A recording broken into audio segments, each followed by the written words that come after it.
This is Trend Following Radio, where great thinking comes alive. Nobel Prize winners, legendary traders, best-selling authors, and the pros that know what drive us irrational human beings. I am your host, Michael Covel. Not filtered, raw, honest. That's my passion.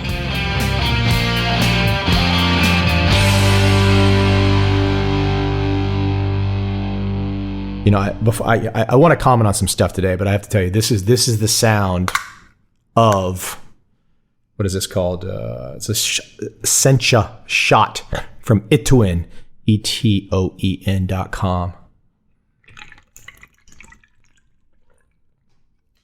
I don't know how much caffeine I've just consumed in that gulp, but a significant amount of green tea was just put into the system.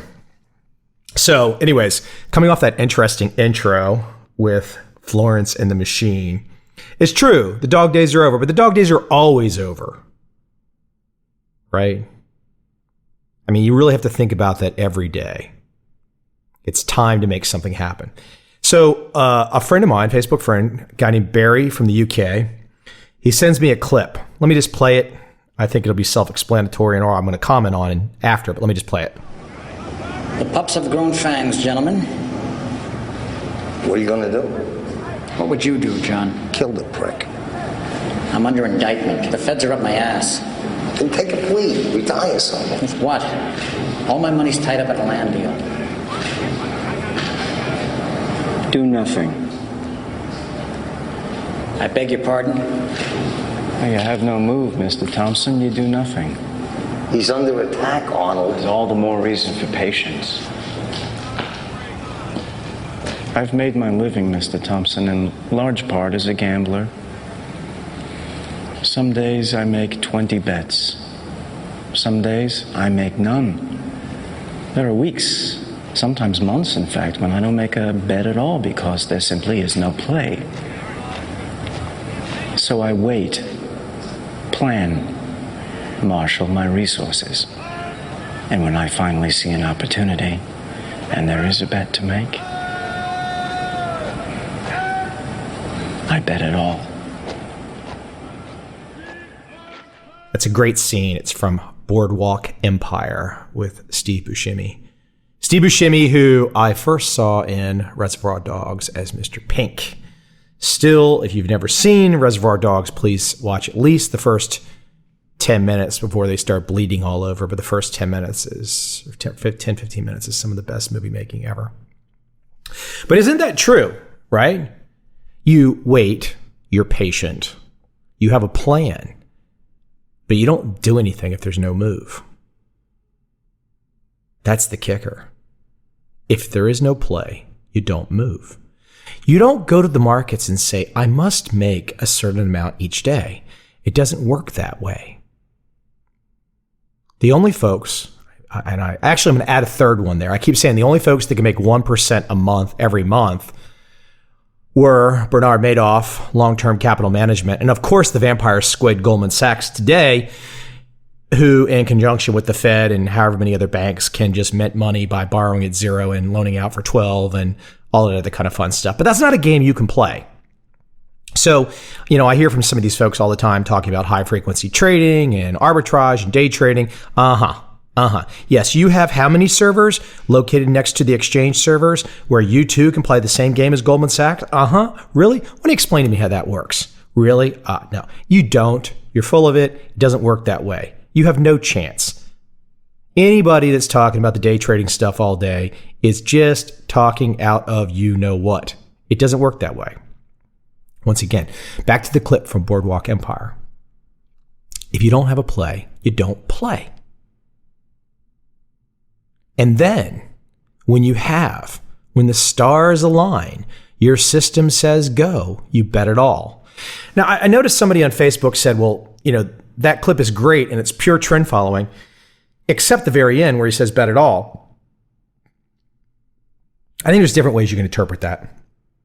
Because in actuality, when you think about what trend following is doing, it's a level playing field where there's nothing going on in the playing field, so to speak. You have your capital, you have your system, and you're waiting for something to happen. Well, ultimately, though, just like, for example, some of the moves in the grains recently, you don't bet at all. So a little bit of a license there. You don't bet at all, but you are betting extremely heavy as the moves go in your favor, as any particular move goes in your favor. So you're looking for that asymmetric bet. Classic Larry Height steal there. You're looking for that kind of asymmetric where, frankly, and this is when you look at Michael Burry, who made the classic subprime bet against subprime, you're looking for that way where for a relatively inexpensive amount of capital, you put yourself in a position to benefit big when something happens. Frankly, that is what trend following is attempting to do. That's what the philosophy is. You're putting yourself in a position to benefit when something big and unexpected happens. That's tough, though. Some people, it's tough to wrap their arms around it. Let me kind of, continuing here, I want to, and first off, let me make a note. If you enjoy my podcast, you have to support the system, okay? If you want me to get good guests, if you want me to spend the time to try and bring up these great analogies, great stories, and try and pass along these messages, at least at a bare minimum, buy the books, right? And if you've read the books, buy one for a friend. Buy one for a friend and give it to the friend.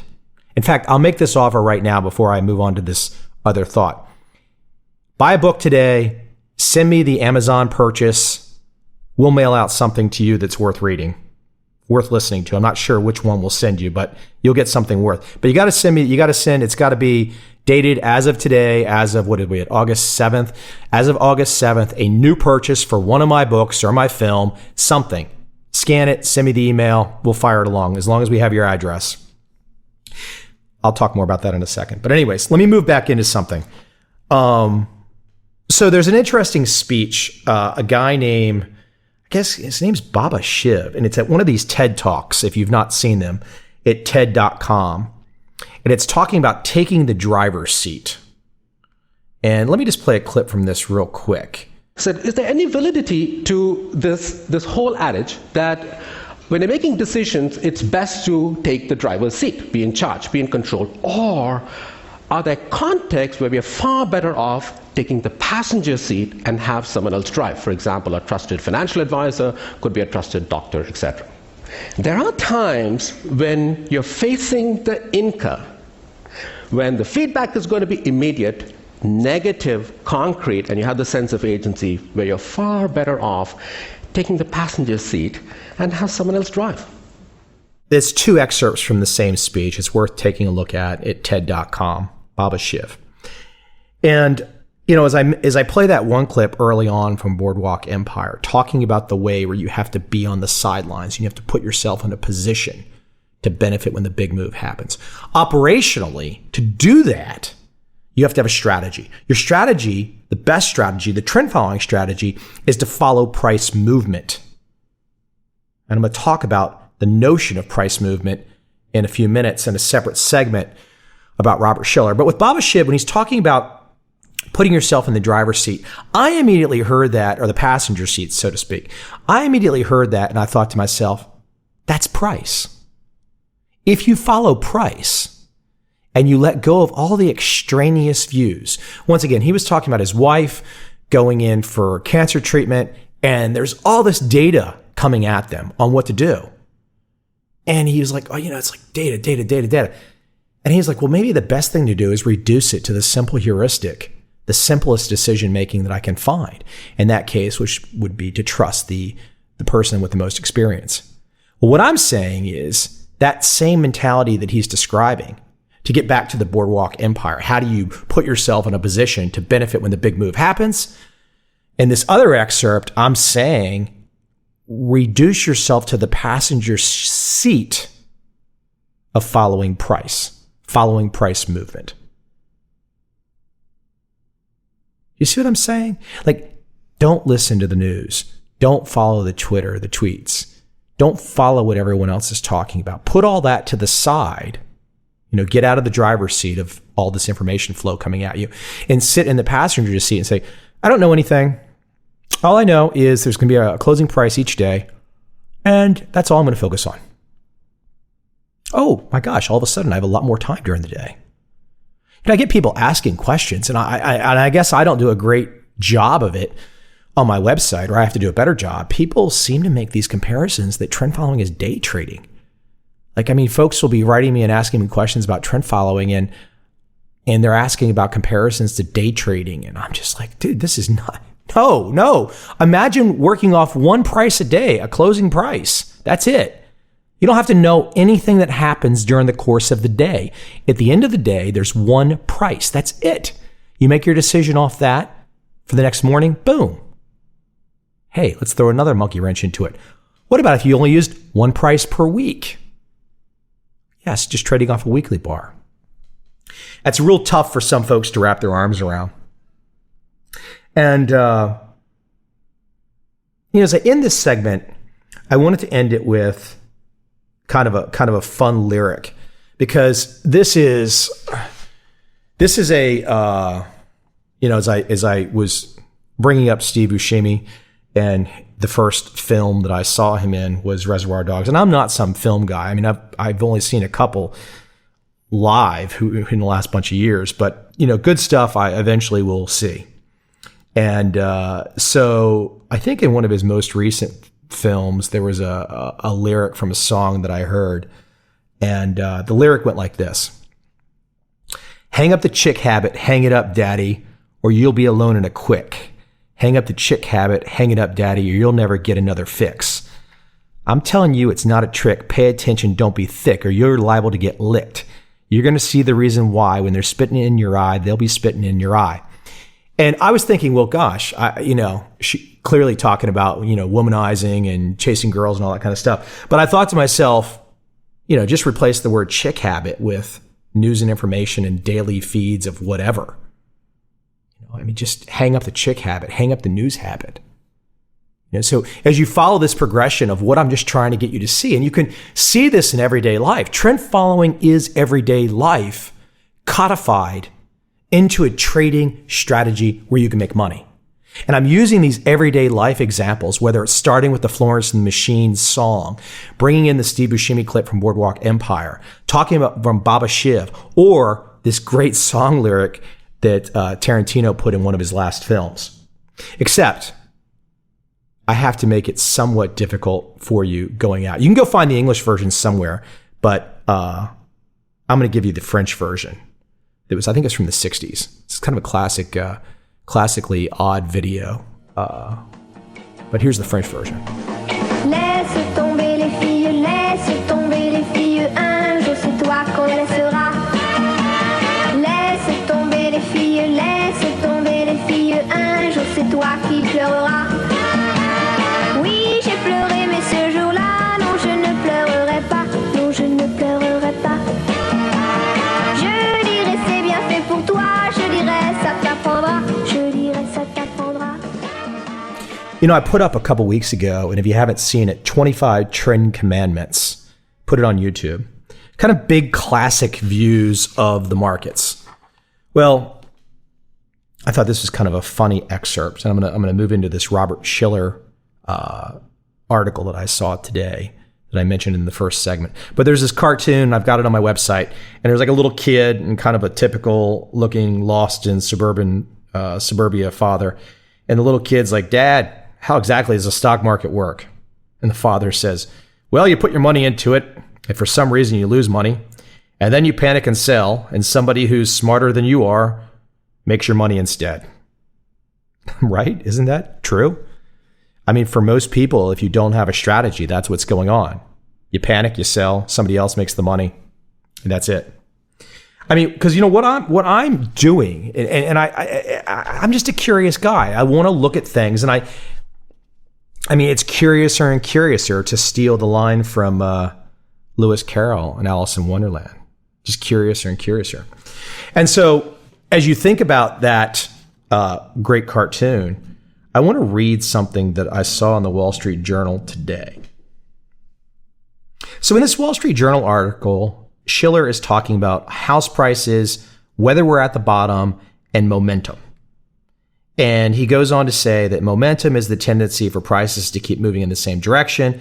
It exists, but it's a relatively weak force in the stock market, he says. In the housing market, though, it's a proven, reliable predictor of where prices will go in the future. And that's because of what Shiller calls feedback loops. When someone makes a lot of money off a home price increase, his friends hear about it, maybe the media takes note, others hear stories, and they decide their chances of buying a home have gone up, This leads to further price increases and more success stories, and the loop continues. And feedback loops can help, push home prices higher, as they did during the housing boom. And there's been successive months recently of home price increases. And but Shiller says he doesn't see the momentum effect yet. Says it could be a possibility, but he doesn't see it yet. And, I think Shiller has a pretty pragmatic view, a rational view on life, markets, and whatnot. And I don't think he meant it in that article. The article is basically saying we need to create another bubble to get everyone happy again. Like literally, he is saying we need to create this fake thing where one guy makes some money, and then the first guy makes some money, and then tells his friend who gets jealous, who then says, I got to make some money too. And then everyone gets involved. And the next thing you know, you got condo buildings in every major city in America selling for a couple $1 million. And then when the bubble bursts, they're all selling for half of that or even less than half of that. And you start to hear about all the athletes unloading their multi-million-dollar condos that they bought at the top of the market. And it's kind of interesting because in that article, Shiller kind of makes the note that this doesn't go on in the stock market. Bullshit. Does it not work in the stock market? Of course there is momentum in the stock market. Of course that feedback loop in the article, and this is I think it's an August 7th Wall Street Journal article. Of course there's that feedback loop that works. It's the exact same thing that you saw in the housing market. It's normal. Now, they use the word predictor. I don't think there's any prediction you can make.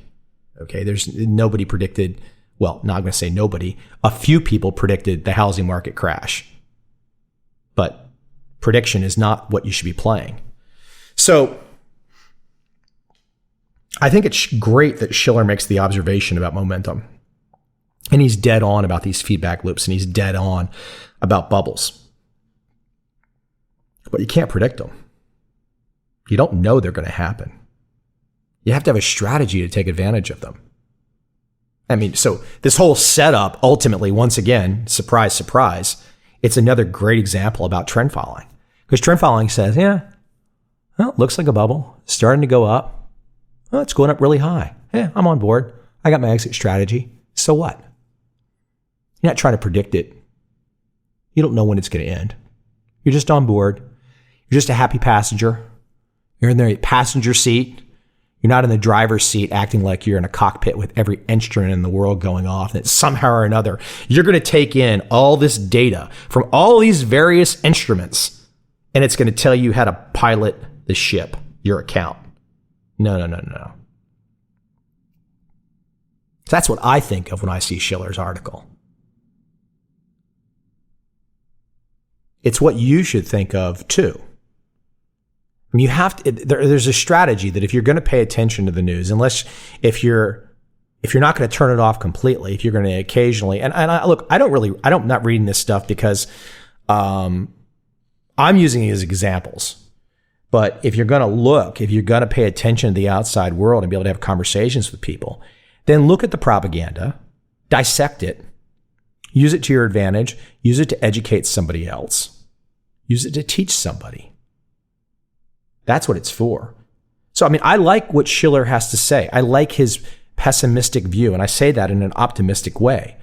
You have to have a pessimistic view. You have to kind of be prepared for a worst case scenario, the kind of the stoic mentality. Think through the negatives. Put aside some of the traditional thinking that you've been indoctrinated with and think about the worst case scenarios. I mean, that's the pure kind of Marcus Aurelius stoic mentality, which is what's the worst thing that can happen? And if the worst thing happens, how am I going to feel? imagine it in advance.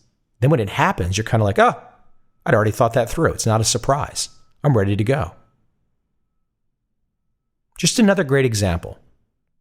I picked up this SI.com article this morning, and it was talking about the 200-meter run that's about to happen with Usain Bolt. And the article says, there's something about the one curve and one straightaway race that brings out the really greatness in sprinters. And the primary reason is that, you know, at a 100, there could be a bad start, and maybe that affects the race.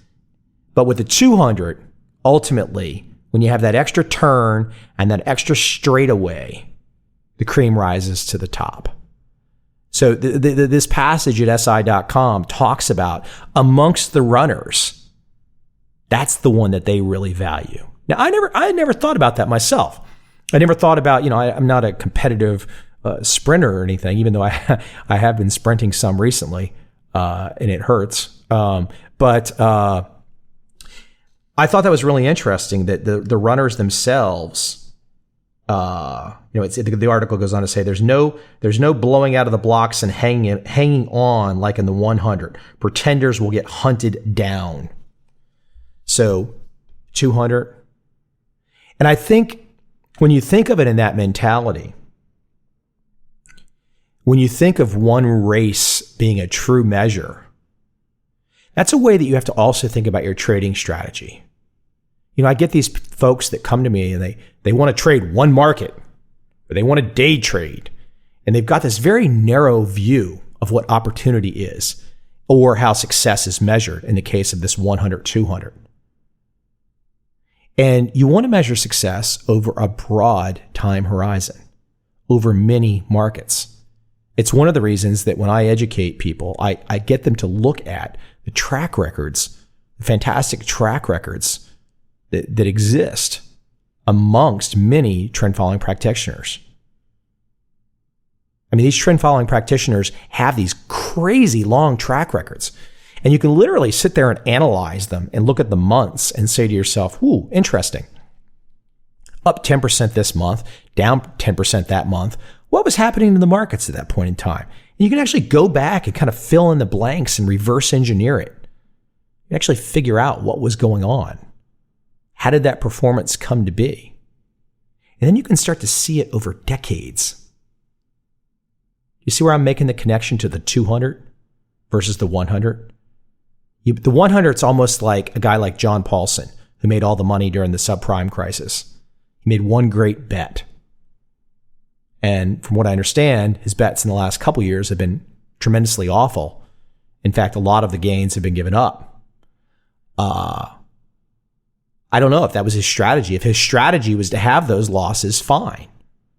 I'm guessing it wasn't. Whereas trend following expects losses, you can see it on a month-by-month basis. And you have to look at the long-term time horizon.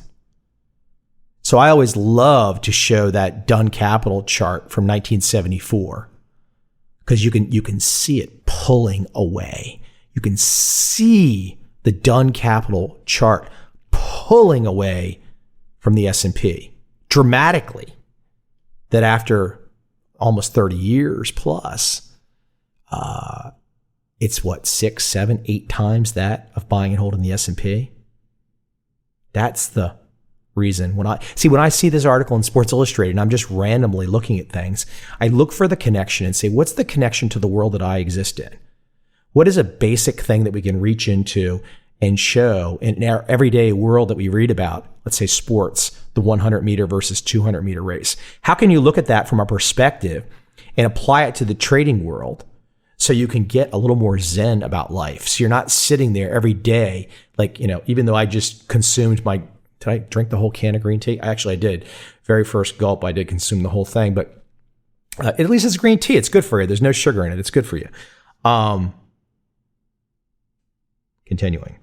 No, seriously, that's the mentality you have to have. You have to have the mentality. What's the horse that's, you know, it's not about just getting out of the gate fast. What's going to happen over the long term? There's going to be ups and downs. It's not going to always be in a straight line, but trend following, beyond a shadow of a doubt, pulls away from almost every other form of investment opportunity. I'm not saying that's the only investment opportunity, but I'm saying if you're not doing some of it, what's wrong with you? I mentioned earlier in this podcast, that's enough. I don't need to say anything more about that. You either get it or you don't get it. I mentioned earlier in this podcast, though, you have to support this. I don't have a bunch of advertisers putting all kinds of sloppy stuff all over my websites. I haven't put a bunch of ads on these podcasts, but you got to support the process. If you want me to continue to do this, if you want me to reach out and find good interviews, if you want me to do the homework and give the interesting analogies, you got to support the cause. I don't care how you support the cause, but you got to support the cause. What's the best way? Buy a book. There's 4 books out there. Trend Commandments, The Little Book of Trading, Trend Following, The Complete Turtle Trader, my film, Broke, The New American Dream. Hey, if you want to go high end, we'll take you further along the way with some of the trading courses. But either way, hey, if you already have a book, do me a favor. Right now, today, everybody buy a book. Inexpensive. And I know folks listening have more than $5 in their pockets, so don't use that excuse. And if you've already got my books, buy it for someone else. I don't care. Give someone else a book. Force the message on someone else. Well, don't force it on them. Well, I don't know. Force it on them. I don't care. Either force it on them, ask nicely. I don't care what you do. Buy a book. Do me a favor. If you buy a book today, send me proof you bought it today. Once again, this applies to the guy that's sitting out there, the gal that's sitting out there and says, I don't need to buy your book, Covel. I already bought them all. You got to buy another one. You got to give it to somebody else. So buy it today. Show me some proof that you bought it today. I will send you. And like I said, I've not decided whether it's going to be content either written or audio, but I'm going to send you something unique. We'll send it to your house, your office, wherever. But you got to do that. You got to buy a book. You got to send me proof you bought it today. We'll fire it along. Believe a really good interview coming up on Thursday. So stay tuned. I hate to give the name after my most recent foray into saying I was going to speak in Beijing and Shanghai, and this group completely dropped the ball right at the point where literally the plane tickets have been picked out. I'm sitting here. I've got a welcome letter. I'm getting ready to go apply for a visa. And then all of a sudden, there's plane tickets have not been purchased. And I got some namby-pamby kind of nonsense about whatever. It's the first time this has ever happened to me. Now, I'm very zen about it, like whatever. So anyways, proof, make something happen. That's why I'm not going to name the guest until he happens. He's very well known, and I think he should be interesting. And that's coming up Thursday. So anyways, thanks for listening. Thanks for the support. Buy a book today. Did I repeat that enough already? Buy a book today. Talk to you soon.